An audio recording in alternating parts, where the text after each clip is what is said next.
पूर्वोदय बुद्ध विहार के 68वें स्थापना दिवस के उपलक्ष्य में शनिवार सुबह बुद्ध विहार से बैंड बाजों और बाबा साहब और तथागत भगवान गौतम बुद्ध की भव्य झांकी के साथ विशाल धम्म शोभा यात्रा निकाली गई। बहुत महत्वपूर्ण बात है।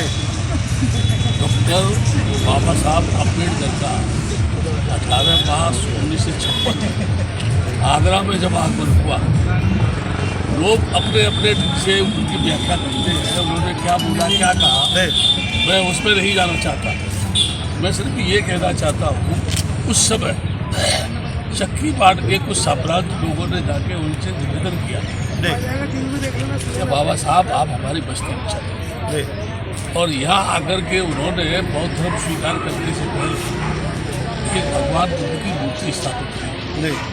लेकिन तकलीफ इस बात की है, 56 वर्ष के बाद या 60 वर्ष के बाद बाहर से लोग आकर के 18 मार्च बाबा साहब के जहाँ आगमन के उपलक्ष्य में बड़े बड़े कार्यक्रम मिल रहे हैं, लेकिन जहाँ बाबा साहब आए थे वहाँ से इतना बड़ा कार्यक्रम नहीं हो रहा। धम्म शोभा यात्रा में शहर भर से समाज के लोग शामिल हुए।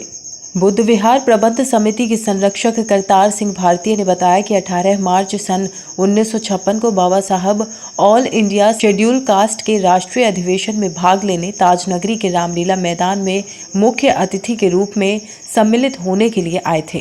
समाज के प्रबुद्ध जनों के निवेदन पर बाबा साहब बुद्ध विहार आए और इस स्थान पर तथागत भगवान बुद्ध की भव्य प्रतिमा स्थापित की। जब से बुद्ध विहार का स्थापना दिवस समारोह धूमधाम से बुद्ध विहार प्रबंध समिति मनाती आ रही है। विशाल धम्म शोभा यात्रा का शुभारंभ करने आए डॉक्टर राम बाबू हरित ने बुद्ध विहार के स्थापना दिवस की समाज के सभी लोगों को शुभकामनाएं दी। स्थापना दिवस के कार्यक्रम में मैं पहले पूरे आगरा के सभी सम्मानित मतलब अपने नागरिकों का हार्दिक अभिनंदन करता हूँ, और हमारे बीच में हमारे धर्म गुरु जितने बहुत भिक्षु आए उनके चरणों में नमन करता हूँ। और हमारे जितने यहाँ सीनियर नेता हैं, करतार सिंह भारतीय उसके प्रमुख स्तंभ में हमारे, इन्होंने आपको काफ़ी दृश्य बता दिया है। मैं यही कहना चाहता हूँ कि हमको भगवान बुद्ध के दिखाए रास्ते को आचरण में लाना चाहिए। जिस दिन हमारे आचरण में भगवान बुद्ध के बताए हुए रास्ते को हम ले आएंगे, उस दिन हमारी लगभग मैं मानता हूँ 70-80% समस्या का अपने आप ही निराकरण हो जाएगा। जिससे बाबा साहब पहले घोषणा कहते थे कि मैं धर्मांतर करने जा रहा हूँ। हिंदू धर्म में पैदा हुआ, ये मेरी बस की बात नहीं थी, लेकिन मैं मरूंगा नहीं, ये मेरी बस की बात है। और इसी का फ़ायदा उठाते हुए उन्होंने इसका फ़ायदा उठाया। बाबा साहब ने तुरंत सहमति दे दी, और सहमति के पश्चात जब करीब 6:30 बजे रामलीला मैदान से वो भाषण समाप्त हो गया, उसके बाद सीधे यहीं पर इसी स्थान पर पधारे थे। हजारों की भीड़ से बिजलीघर से यहाँ तक लोग उनको फूलों के ऊपर बिछा के लाए थे।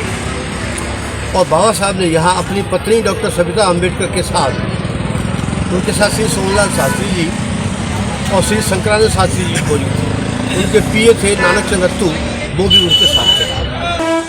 बाबा साहब 18 मार्च 1956 को आगरा आए थे और इसी बुद्ध विहार पर आकर के भगवान बुद्ध की मूर्ति स्थापित की। तब से ही स्थापना दिवस के रूप में हर साल ये कार्यक्रम बुद्ध विहार चक्की पाट में होता है। आज भी 68वां जो उनका स्थापना दिवस है, 9 बजे यहाँ से ठीक चल करके बुद्ध विहार से भिन्न रास्तों में होकर के चिड़िया, छिपिटोला, तकिया, सामने ईदगाह फिक्रों को होकर के सोना पारा पहुँचेगी। बुद्ध विहार पर पूजा करके वापस फिर इसी लाइन से ये आ जाएंगे, और बुद्ध विहार पर ये 11:30 बजे इसको आकर के यहाँ पर बौद्ध भिक्षु और बाहर से आए हुए विद्वानों को अपने बाबा साहब के व्याख्यान करेंगे। विशाल धम्म यात्रा में सिद्धार्थ उच्चतर माध्यमिक विद्यालय के 300 छात्र छात्राएं शामिल हुए। धम्म यात्रा का जगह जगह समाज के लोगों ने पुष्प वर्षा कर स्वागत किया।